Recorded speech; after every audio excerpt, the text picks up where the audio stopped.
le designer chez qui je travaille des montures de lunettes, qui revenait en fait de New York où il a fait un salon, et puis il avait une personne qui lui avait fait découvrir la kombucha, donc qui est une souche qui permet de faire fermenter de l'eau et du thé, qui le transforme en une sorte de vinaigre un peu pétillant, un peu sucré.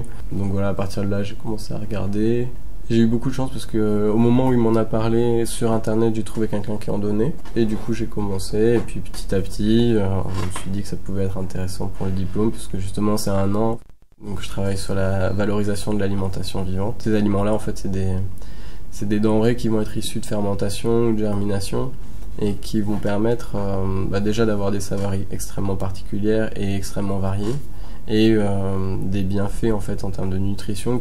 C'est assez drôle parce que justement pour un peu tester et voir ces réactions-là, pendant l'année j'ai fait un repas en fait à l'école où j'avais amené justement plein de choses fermentées différentes, et du coup j'ai pu voir en fait qu'est-ce qui plaisait davantage et qu'est-ce qui plaisait moins, et du coup questionner pourquoi, etc.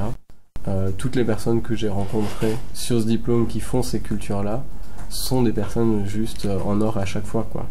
C'est des personnes hyper ouvertes, hyper curieuses, hyper généreuses. Là, je suis en contact avec un affineur à Paris, donc une personne qui a Saint-Quentin, donc qui a Boulevard Magenta, pardon, au marché Saint-Quentin, qui va m'affiner mon fromage. Il m'a fourni le lait il vient d'Île-de-France, moi j'ai fait fermenter mon lait à Bastille, et lui il en fait un fromage, quoi. Enfin, c'est quand même assez fou, et du coup on va vraiment aussi pouvoir choisir la saveur qu'on veut.